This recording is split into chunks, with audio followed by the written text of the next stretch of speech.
oduu Yamanirraa dhagaamte dhageessanitu Sa'idoonii jedhan Sa'idoonii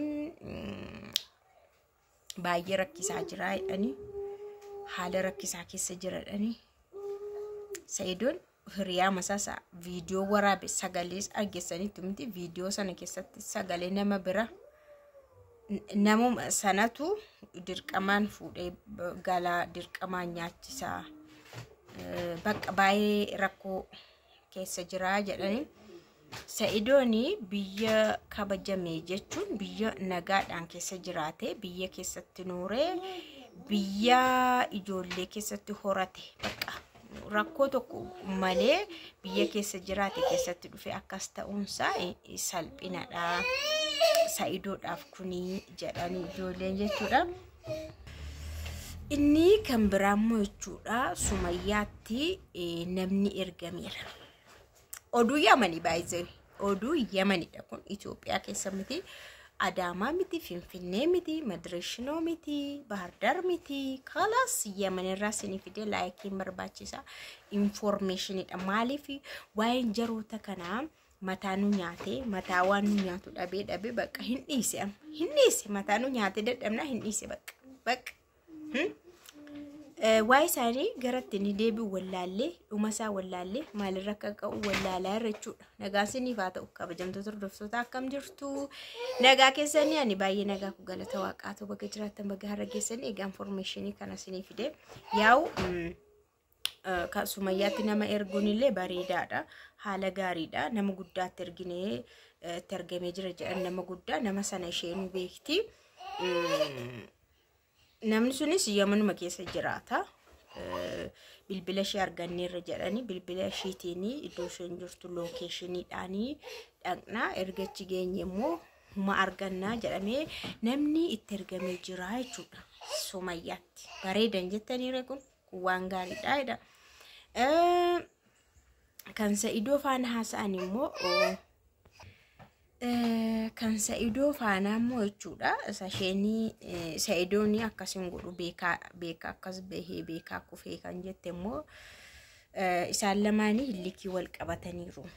Innis isheedhaanii isheen birrii dhabdee miti maqaana balleessuuf jetti inni immoo isheenis isaan beekaadha jetti malee Sa'id akkasiin godhe jedhu dhugaasaa garuu yoo Sa'idiinis arganne barra na akkasittiin jiru jechuudha jara lamaan jechuudha Sa'idoollee barbaadanii tasgabbeessuudhaa fi kanarraa isa deebisuudhaa fi kana gochuuf immoo Sumayyaatti namni ergameera jechuudha because Sa'idoonii Sumayyaa fi ijoollee yoo argate waan hundumarraayyuu hin deebi'a jedhanii warra iddoo sana jiranii kanaan dura yaadattu yoo ta'e abbaan Daanaayit faallee jaarsummaa deddeemaa turan ilaali.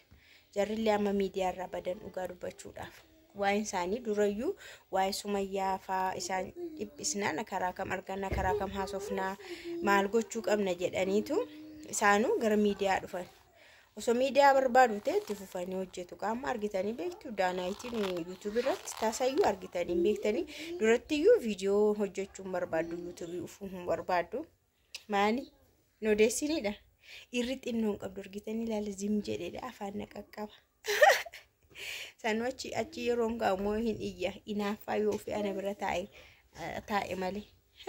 Haala godhuu kanaaf innaa akkasittiin namni itti ergameeti jira. Inni guddaan immoo waa'ee ayyuu kanadha. Amma rakkoo guddaa yookaan umaaru Sumayyaatti namni ergamellee Sumayyaan hin yoo quunnamaniyyuu yoo arganiyyuu akka isheen Sa'idoo kana immoo hin argine Sa'idoo faana walitti hin dhufne immoo kan godhu immoo ayyuu isa isheen as teessee lafa laftu kanadha. Isa isheen karaa bahaaraa siin dhufaa maalan si godhaa. Maalitti ta'e bakka arraba isheen fayyadamti Sumayyaa arrabsitu hundi keessanuu ageessanitu kun immoo akka isheen Sa'idootti hin argamne godhaayiraa jechuudha. Kanaaf maadhaan irra ayyuu maaltu nurraa dhowwaa ayyuu yeroodhaaf too callistee ayyuu yeroodhaaf too golatti ol deebitee ayyuu yeroodhaaf too qabanii gashanii ayyuu yeroodhaaf too zim jettee Bakka sagalee ishee dhaga'uu baanne viidiyoodhaan ishee arguu baanne humaa dubbachuu baattee amansiisnee Sumayyaa amansiisnee Saidoo faanillee araarsine isa booda erga Saidoo faan araaramanii murteeyyuu kan murteessuyyuu Sumayyaadha. Bargit Sumayyaanu jetteetti bar anituun amma kana Saidoodhaan ayyuu ari'iti bakka barbaadu ayyuu arguun barbaadu ari'i jedhe ariisisuu nan danda'a. Maaliif Saidoonis eeyyamamaadha. Saidoon illee waan ati jettuun godhaa jedheera. Ayyuu hiiki ayyuu ari'i aanan ari'a kalas anis ishee argeera akka isheen naan taanis argeera jedheen illee itti meeraa jechuudha. Isheenuu viidiyoo ishee kaleessaa keessatti ati natti na doorsisuu miti ani amma ka'ee amma ayyuu ari'i kalas hin barbaachistu isheen waliin jiraanna bakka akkasii jiraanna jedhee biyya barbaade filadhee iddoo barbaadetti jiraachuu hin dandeenya Saidoo faana jettee dubbattetti garuu an akkasiin godhu bakka akkasii siin jedhu akkasii siin godhu jettee immoo of keessatti qabde. Maaliif qabde beektu hillikii keessa jira aariitu keessa jira jechuudha. Hillikii aariitu ishee keessa jira.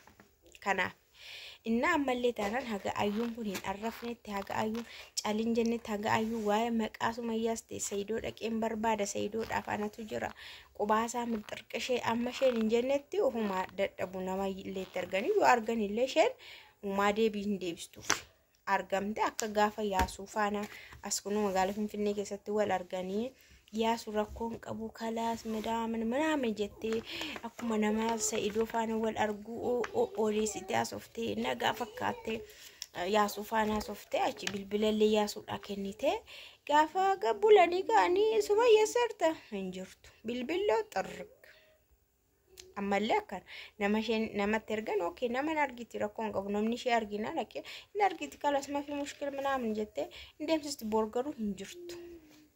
Maani haga ayyuun kun waan ta'e adaba wayii godhamte yookaan cal jettee madrashu waan isheen godhamtu hamma sanaatti jechuudha hundumattuu dadhabida. Saidoon garuu baay'ee ammallee akka Sumayyaan jettu osoo hin taane inni baqa teenshinii keessa galee birrii dhabuu osoo hin taane birrii isaa dhabuu haa qabatus garuu Saidoon teenshinaa ta'eera sammuunsaa jechuudha. Baay'ee dhiphina guddina waan gootu walaaltooti gaafa namni garmalee dhiphatu sammuunsaa biizii ta'e maraannaan kanumadha waan hojjetu hin beeku jechuudha.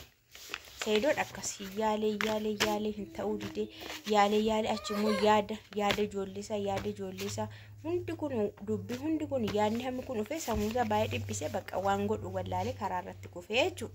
Innaa amma Saidoo kana as keessaa baasuudha amma dubbiin jiru waan inni keessa galee teenshinii inni keessa galee rakkoonni keessa galee kana keessa Saidoo baasuudhaa fi hojiin Yamanitti jalqabe kuni kan inni galma ga'u immoo Sumayyaa faana quunname yoo ayyuun asii arrafattee gatteessee seera qabsiisan jechuudha. Kana ala hin beeku.